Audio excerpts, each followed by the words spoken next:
I sat alone in my dimly lit kitchen, the hum of the refrigerator the only sound breaking the silence. It was just after midnight, but sleep had been elusive for weeks. My phone buzzed with another reminder. Transfer due. Urgent. My fingers hovered over the screen, reluctant. On the surface, it was just a number, $700,000. But the weight of it, the consequences of what I was about to do, felt heavier than any figure could ever be. I glanced at the unopened bottle of wine on the counter, left over from a dinner that never happened. My fiancé had stormed out hours earlier, furious after overhearing part of the heated phone call with my sister. I waved it off, said it was just family stuff. But this wasn't just family stuff. This was a scandal, spiraling out of control. Vanessa, my sister, was being sued. And not over something petty. This was the kind of legal threat that came with media attention, lawyers circling like sharks, and the real possibility of jail time. I still didn't know all the details, only that she sounded genuinely terrified, and for once, not in that dramatic, performative way she usually did. This time she was crying. They're going to ruin me. They said they'll go public. I just need this one thing from you. Please. And as always, I said yes. I pulled up my banking app. Savings drained. Retirement empty. Investment account. Every cent gone in one clean wire transfer. The bank even called to confirm the transaction wasn't fraudulent. I lied. Said it was for a down payment on a dream house. If only. With one final breath and trembling hands, I hit send. There it was. In a matter of seconds, I had given away more money than most people make in a decade. And for what? A promise. A sister's plea. A whispered assurance that this would all go away, quietly. I sat back in my chair, feeling my stomach twist.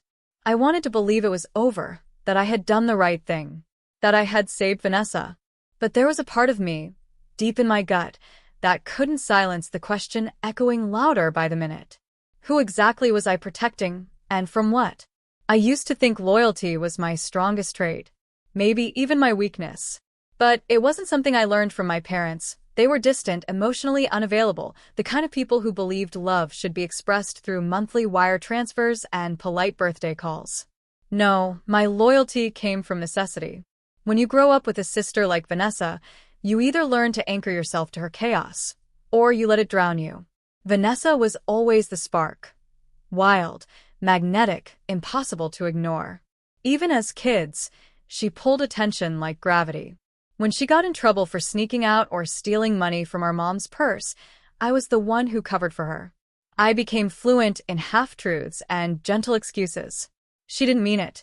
Turned into, she's just going through a phase, which eventually evolved into, I'll take care of it. And I always did. But nothing could have prepared me for this. It started a few months ago. Vanessa called me out of nowhere, her voice shaking, asking to meet in person. That alone was suspicious. We usually communicated via short, chaotic texts or late-night voice notes. But this time she insisted. No phone. No email. Too risky, she said. We met at a discreet cafe on the east side, the kind of place where nobody asked questions, and the Wi-Fi never worked. Vanessa looked like hell, hair unbrushed, sunglasses on indoors, chewing at her nails like a nervous habit she'd picked up again. She didn't even say hello, just sat down and blurted, I think I'm being sued. I blinked, taken aback. By who? Vanessa leaned in. A client. Or maybe a partner. I don't know, someone's threatening to go to the press. They have emails, texts. I messed up, I really messed up. That should have been the moment I walked away. Or at least paused to ask the hard questions. But old patterns die hard. Instead, I reached across the table and grabbed her hand. Tell me what you need. Vanessa hesitated, as if ashamed. But she always had a flair for performance. I watched the way her lip trembled, the practiced blink of her eyes, the timing of her breath. I knew her manipulations, and yet, in that moment, it didn't matter. I need 700,000. Not all at once. Just enough to settle things, privately. If I can pay them off, they'll drop everything. No lawyers. No press. No scandal. I was silent. 700,000 wasn't just a favor, it was a life-altering sum. It was my condo, my savings, my future. You have it, Vanessa added, softer now. You and David, you've done well. I'm not asking for a gift. I'll pay you back. I swear on Mom. Swearing on our mother meant something. It was our childhood code, the only bond we'd ever agreed on. I left the cafe that day carrying more than just the weight of my sister's fear. I carried guilt, responsibility, that familiar burden of being the one who fixes things. I didn't even tell David the truth. I said I needed to move some investments around. I said it was for a family emergency, which, technically, it was. But part of me already knew. This wasn't just about saving Vanessa. It was about saving the version of myself who believed Vanessa could still be saved. If there was one person I trusted besides my sister, it was Claire. Claire had been my best friend since our sophomore year of college, back when I was still hiding under oversized sweaters and navigating panic attacks before group presentations. Claire had walked into my life like sunlight, confident and composed, always knowing what to say and when to say it. She was the kind of friend who remembered your mom's birthday, sent handwritten thank you notes, and somehow made time for yoga, book club, and a six-figure career in PR. We were inseparable. Claire had held my hand through the breakup with Jeremy, helped pick out David's engagement ring, and was one of the first to hold my hand after my miscarriage, a secret only a handful of people even knew. So when my world began to fracture under the weight of Vanessa's crisis, Claire was my obvious safe space. It started with a text. Claire, you free for a drink tonight? You sound off. I hadn't meant to let it show, but Claire always noticed the cracks first. We met at our favorite spot, a cozy little wine bar tucked between two boutiques on Franklin Street. Claire ordered the usual, a bold red for her, a chilled rose for me, and slid into the booth with that knowing look. Spill. I hesitated. I hadn't planned to talk about it, but the pressure had been building all week. The late-night calls from Vanessa, the bank approvals, the lie I'd told David about moving funds for a real estate opportunity.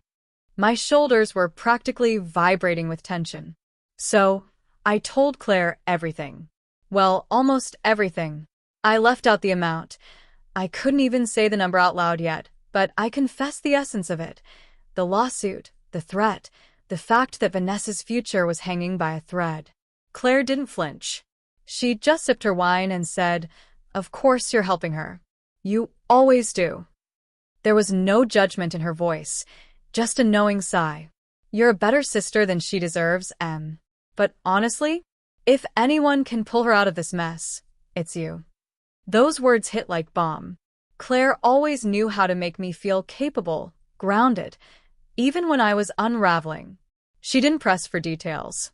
She didn't pry. Instead, she listened, asked thoughtful questions, offered to help research legal options. She even pulled out her phone and said, "I know a guy in crisis communications if it goes public." It was the kind of loyalty I had come to depend on.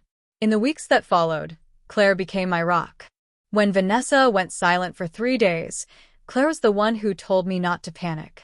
When I broke down in my car outside the bank, Claire sat on the phone with me until I could breathe again. When David started asking too many questions, Claire helped me craft believable answers. She never judged, never pushed, and most importantly, she never told anyone. Or so I believed. Looking back, there were signs, little ones. The night Claire asked, almost too casually, "Do you trust Vanessa to actually use the money for what she said?" The text she sent asking for Vanessa's last name, saying she wanted to look up something. The time I caught her glancing at my open laptop, her brows tightening for a fraction of a second before returning to her usual composure. But I didn't question it. I was exhausted, emotionally bankrupt, running on fumes and fear. Claire was the only constant, the only one who knew everything. The one person I never imagined could lie to me, let alone betray me. At first, it was nothing. A feeling. A flicker of doubt that came and went like a shadow passing across the sun. I told myself I was just tired, overworked, emotionally drained, stretched thin by secrecy and sacrifice. But deep down, something had shifted. The warm security I felt around Claire had started to cool, subtly. Something was off. It wasn't what Claire said, it was how she said it. Or didn't say it. It started with the dinner party. David had insisted we still host our annual autumn dinner. Normalcy, he called it. I didn't have the heart to tell him how foreign that word had begun to feel. So I smiled, lit the candles, cooked the pasta. Claire arrived early, as always, with her signature fig and brie tart and a bottle of wine that cost more than my groceries. But midway through the evening, I heard my name. I was in the kitchen, rinsing a dish, when I caught my own name drifting in from the hallway. Claire's voice, measured, low, was unmistakable. "She's being way too generous," she was saying. "I mean, I love her, but come on. Who does that kind of thing for family?" The words froze me. I stepped quietly toward the door. Claire was talking to David's cousin, Ava, a casual guest. Someone Claire barely knew. I leaned closer. "I don't know the whole story," Claire continued, her voice now soft, almost performative, "but I do know she moved a lot of money recently." "And Vanessa? She's not exactly the most stable character." "You didn't hear it from me." That sentence, "you didn't hear it from me," was a knife disguised as a whisper. I backed away, pulse racing. Why would Claire say that? Why would she talk about any of it, especially to someone so far outside the circle? I didn't confront her. Not that night. Not yet. Instead, I told myself maybe Claire was just venting. Worried. Trying to protect me, in her own way. But the seed had been planted. And once it took root, I couldn't stop seeing the cracks. 1 week later, it got worse. I found a message in Vanessa's inbox, an email forwarded from her lawyer. Subject line: leak suspected. Confidential documents circulated. The body of the email named no one, but the implication was clear. Someone outside their immediate circle had access to privileged information about the case. My heart sank. I had told only 2 people, David, partially, and Claire, entirely. Could it have been a coincidence? Maybe someone from Vanessa's past? A former assistant? A spurned client? But I knew Vanessa. For all her faults, she was paranoid when it came to self-preservation. She wouldn't leave that kind of door open unless someone had helped open it. Later that week, Claire came by unannounced. She brought coffee, smiled like nothing was wrong. But something in her energy had changed, like she was trying too hard. The conversation was peppered with vague comments. "Are you sure you've thought this all through? You're not obligated to clean up her mess. You've done enough, Emily. Honestly." And then came the comment that snapped something in my chest. "You're not the only one who knows what Vanessa's capable of." It was offhand, said between sips of latte, but it wasn't an accident. Claire wanted me to hear it. Wanted me to doubt. To unravel. That night, I stayed up late, pulling open files, scrolling through texts, replaying voicemails, anything to find proof. Of what? I wasn't even sure yet. A motive? A leak? A lie? What I found instead was a moment I'd forgotten. A week before the lawsuit had escalated, Claire had borrowed my iPad during a brunch at my apartment. "My phone's dead. Mind if I check my email real quick?" she'd asked casually. I handed it over without hesitation because I always did. But my iPad was synced to my accounts, bank apps, encrypted messages, documents related to the wire transfer. It had seemed harmless, normal, until now. That small moment, so easy to forget, now felt colossal. If Claire had seen those files, had even glanced at them, she could have passed along details. Enough to make Vanessa vulnerable. Enough to make someone else very interested. I felt the nausea return. The walls were closing in, and I didn't know who to confront first, my sister or my best friend. But one thing was becoming terrifyingly clear. Someone had sold me out. It wasn't just a hunch anymore. It was certainty. For 2 weeks, I'd been trapped in a psychological pressure cooker, spiraling between gut instinct and reluctant denial. But by now, the evidence was too loud to ignore. Claire had betrayed me. The moment of confirmation didn't come with fireworks. It wasn't a dramatic scream or a slipped confession. It came with a file, tucked into a public Dropbox folder I wasn't supposed to see. Vanessa found it, surprisingly. She'd been combing through potential leaks with her lawyer, trying to find the smoking gun that had sabotaged the private settlement. I got into an old shared drive from the PR firm Claire used to contract for. Vanessa texted, "You're not going to like this." Attached was a PDF, dated, watermarked, and titled plainly, Strategic Scandal Mitigation, High-Profile Family Dispute, Confidential. It read like a pitch. A crisis communications strategy document designed to leverage exclusive early access to sensitive legal developments involving a rising financial figure entangled in a sister's lawsuit. Names were redacted, but not well. The redactions were so sloppy that anyone opening the document in preview mode could highlight and reveal the original text. My name. Vanessa's name. The amount, $700,000. And the author? Claire Whitaker. My hands shook as I scrolled through the document. There were phrases I recognized, strategic framing of me as a reluctant enabler, positioning the narrative around a woman torn between blood and betrayal. It wasn't a plan to protect me. It was a pitch to sell me. Claire had used everything, my pain, my trust, my vulnerability, and spun it into a media narrative she could shop around. Whether for exposure, clients, clout, honestly, I didn't care. The point was, my best friend hadn't just betrayed me in private. She had prepared to make it public. I didn't call. I didn't text. I wanted to see Claire's face when the lies hit the air. I waited until Saturday, the one day I knew Claire wouldn't have meetings. I walked into her apartment without knocking. I still had a key, though I would never again understand why. Claire looked up from her kitchen table, calm as ever, sipping green tea like her world wasn't about to implode. "Hey, she said, as if nothing had changed. "You look, wow, okay, what's going on?" I didn't sit. I saw the file. Her expression didn't shift immediately, but her eyes flickered. Just slightly. That nanosecond of calculation before a lie is born. "What file?" "You know which one. Strategic Scandal Mitigation. Dropbox folder. With my name on it. With Vanessa's name on it. You pitched my life like a tabloid storyline." Claire set her cup down. Slowly. Too slowly. "Emily, Don't," I snapped. "Don't even try to twist this." Claire stood up, posture softening. Her voice dipped into the faux sincere tone she used with clients. "It was just a draft. I didn't send it anywhere. I was trying to find a way to help you control the narrative if it got out." I laughed. Loud. Unhinged. "You were shopping it around, Claire. You had a price tag on my breakdown. On my family. You leaked documents, didn't you? You're the reason the lawyer backed out. You're the reason Vanessa almost went to court." She said nothing. Her silence said everything. I stepped closer, my voice breaking now. "You were my best friend. You held my hand through the worst year of my life. You knew things about me that even David doesn't. And you turned it into a pitch deck."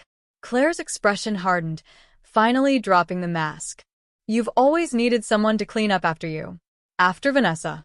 I did that. I framed your story so people would understand you." "No," I said, backing away. "You framed it so you could own it." Her voice rose slightly, bitterness finally breaking through. "You think you're some kind of victim? You've enabled your sister for years. You paid her to shut up her mess instead of holding her accountable. That makes you complicit." I stood frozen. Not because Claire was wrong, but because I had made myself believe the complicity didn't matter. That doing it out of love made it noble. "I trusted you," I said, barely a whisper now. Claire looked at me, for once, with something like regret. Or maybe it was just exhaustion. "You still should have told David," she said. I turned and walked out. In the days that followed the confrontation, I found myself moving through my own life like a guest. Everything was familiar, yet hollow. I had always believed that truth, even when devastating, came with some strange kind of relief, a clean break, a finality. But this wasn't that. This was a slow disintegration. David knew something had happened. He hadn't pushed before, but now, he pushed. "Claire hasn't been around," he said over coffee. "And you've barely slept. You're hiding something. Again." I couldn't answer at first. My hands trembled around the mug. I had rehearsed the conversation a dozen times in my head, each version softer than the last, hoping to cushion the truth. But there was no cushioning this. There was only rupture. I gave Vanessa $700,000, I said, to keep her out of court. David didn't speak. He didn't even blink. The silence between us stretched thin, then snapped. Are you serious? He finally said, voice low, stunned. You lied to me. You told me it was an investment transfer. I nodded slowly. I had to. You would have tried to stop me. You're damn right I would have. He stood from the table, paced the kitchen, then turned back to me. Eyes cold, more than angry. He looked betrayed. And not just by the money. You didn't trust me. You didn't think I could handle the truth.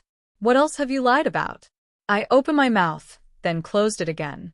Where would I even start? David didn't ask more questions. He simply left.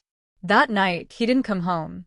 With Claire gone and David silent, there was only one person left to confront. Vanessa. The conversation took place in a parking garage because of course it did.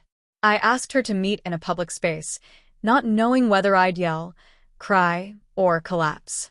Vanessa arrived late, as always, wearing oversized sunglasses and the same "I'm so exhausted" look she wore whenever she was cornered. You said it was private, I said flatly. You said the money would shut them up. You swore on Mom, Vanessa. Vanessa looked away, the guilt in her face flickering only briefly. I didn't know Claire would do that.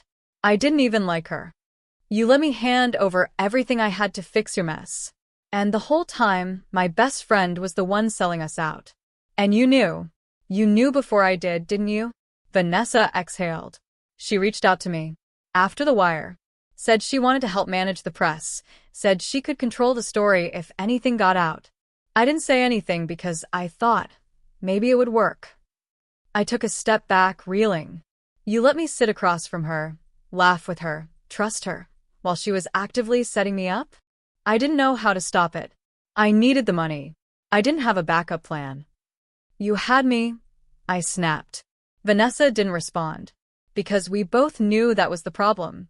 In the weeks that followed, the fallout rippled in quiet, brutal waves. David moved out. Said he needed time, space, perspective. He left behind his key, a short note, and the silence of someone who'd loved me once, but maybe never knew who I really was. Claire's firm released a vague, polished statement about internal miscommunication regarding client confidentiality and a concept proposal that was never executed. It was so clinical it hurt. It didn't mention me, but it didn't have to. Mutual friends stopped calling. My coworkers looked at me like I'd stepped off a tabloid cover. Even my parents, distant as they were, sent a cold message urging me to maintain discretion moving forward. And yet I didn't break. I bent, yes, curled inward, avoided mirrors, let my apartment fall into clutter and chaos. But I didn't break, because for the first time, everything was clear. I had built my life on a scaffolding of quiet sacrifices, being the fixer, the protector, the loyal one. I had traded truth for peace, trust for proximity, love for silence. And now I was standing in the ruins of it. No Claire, no David, barely a Vanessa. But maybe, finally, I had myself. In the quiet that followed, I deleted every shared folder, every text thread, every voicemail I'd saved out of nostalgia or misplaced hope.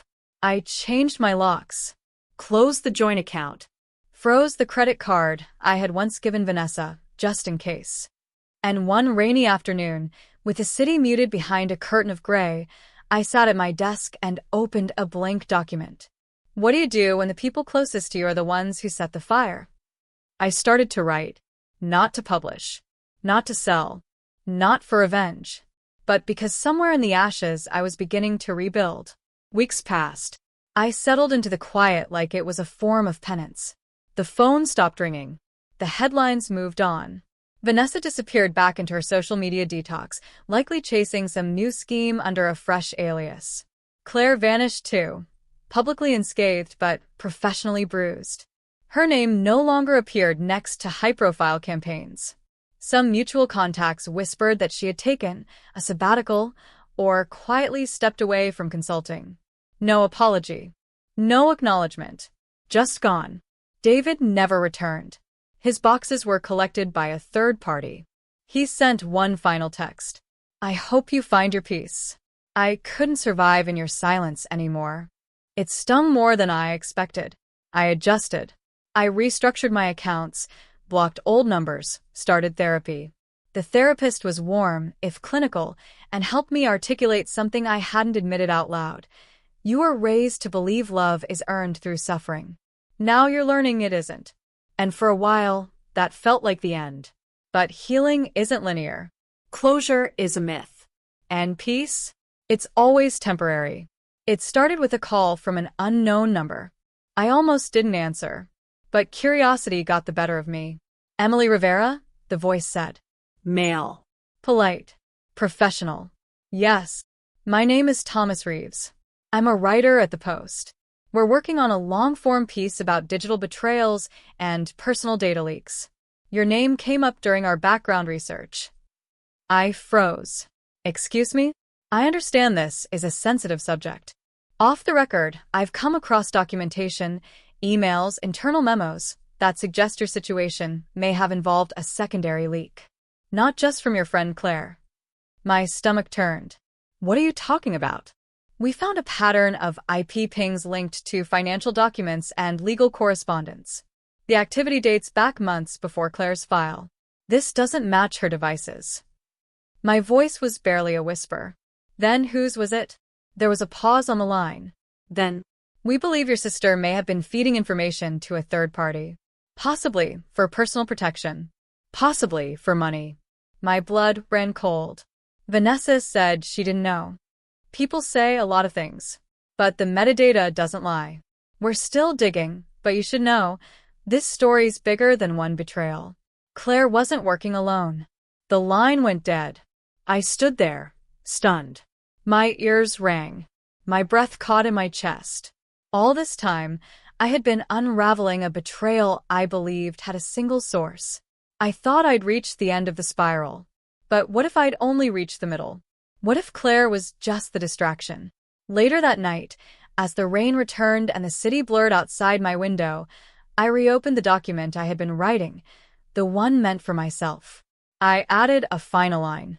The worst betrayal wasn't the friend I trusted. It was the sister I never stopped saving. I stared at the words, then saved the file under a new name, for evidence. Because this wasn't over.